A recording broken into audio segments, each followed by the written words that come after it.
I una última reflexió respecte al funcionament. Com ha de funcionar? El que nosaltres hem vist és que l'apartat aquest, no sé com dir-ho, la dimensió aquesta més formal, una presidència, una taula, qui té la paraula, qui no té la paraula, quan es pot votar, quan no es pot votar, qui té dret a dir no sé què, com es fa l'ordre del dia, la comissió de no sé què, la presidència, la vicepresidència, totes aquestes coses normalment han de ser-hi, són condició necessària, però no garanteixen el funcionament. Això és una arquitectura que no garanteix cap funcionament del Consell.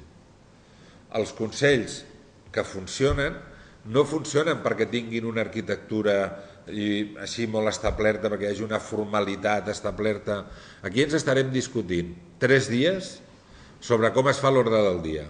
I al final arribarem que hi haurà una comissió de portaveus de no sé què, no sé quantos, tal, que farà l'ordre del dia. Val. És necessari tenir un mecanisme per fer l'ordre del dia? Sí. Aquest mecanisme garanteix el funcionament del Consell? No. El que garanteix el funcionament del Consell són coses que no estan al reglament del Consell. És la dinamització i la dinàmica que es porta dintre del Consell, els moments d'informalitat, la confiança que es genera, el tipus d'informació que es dona, la gestió dels protagonismes i dels lideratges. Per exemple, és important, això, la gent que ha treballat aquests temes o que hem treballat aquests temes, hem arribat a la conclusió de que perquè un espai d'aquests funcioni és important que tothom se senti protagonista, i això vol dir que tothom pugui donar, pugui aportar, que tothom pugui fer aportacions, que tothom... Jo de vegades ho explico amb un exemple, és a dir, estem molt acostumats de vegades a organitzar festes amb pica-pica, i qui triomfa en una festa d'aquestes? Qui porta la truita, no qui se la menja. Qui la porta. Jo porto la truita, quina truita més bona que has fet. L'estrella de la festa és qui porta la truita. Qui se la menja està allà menjant la truita i pot menjar-se la truita sense dir absolutament res i sense estar en relació amb ningú.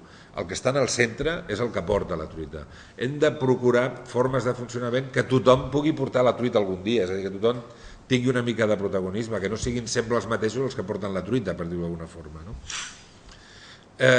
Són aquests elements que no estan en el reglament de funcionament, que tenen a veure més amb les dinàmiques, amb la informalitat, amb la generació de confiança, amb que tothom pugui aportar, amb que tothom se senti protagonista, amb que tothom rebi també alguna cosa, que tothom s'endugui alguna cosa. Són aquests elements els que poden garantir més el funcionament.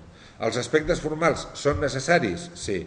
Un altre cop tornem al que dèiem abans, com trobem un equilibri entre una formalitat que és necessària, perquè no arribarem allà i ara què fem, i qui parla, i quin és l'ordre del dia, i no aniríem enlloc si cada dia hem de començar de zero. Per tant, necessitem unes certes normes de funcionament, però aquestes normes de funcionament no són cap garantia que allà hi hagi vida.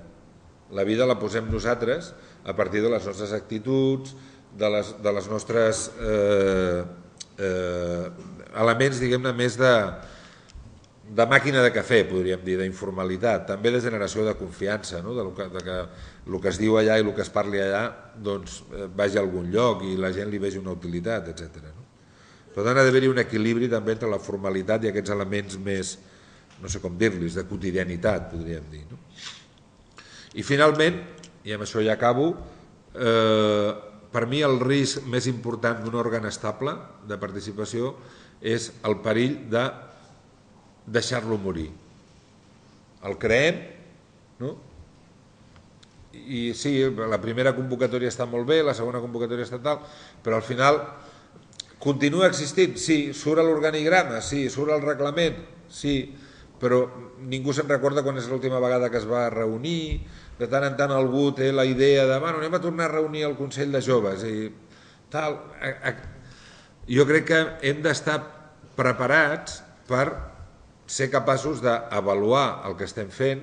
Escolta, portem 2 anys, això se'ns està morint a les mans, introduïm canvis o tanquem, però deixar-ho morir una cosa així sense que ningú sàpiga, i al final tu vas a un lloc i dius, bueno, aquí teniu Consell de Joventut, sí o no?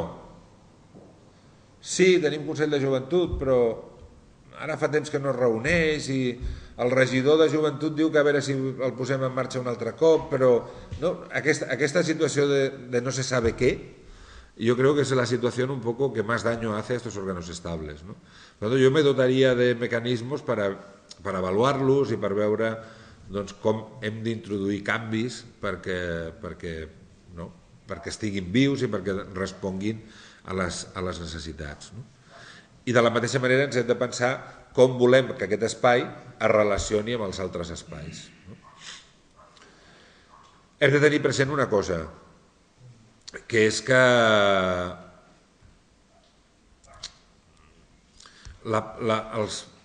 els espais de participació són exigents per la gent que participa i moltes vegades generem dinàmiques que fa que hi hagin doncs, una vintena o una trentena de persones que tenen una agenda participativa que o estàs aturat o estàs jubilat o no la pots portar a terme, no? Perquè comença a les 9 del matí i acaba a les 12 de la nit, no?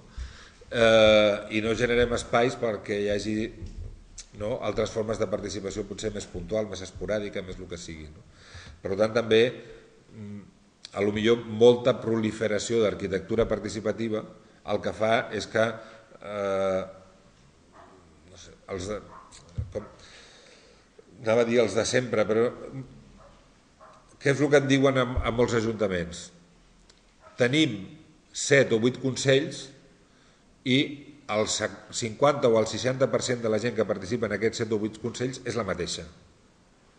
Doncs potser amb menys podríem fer la mateixa feina, no?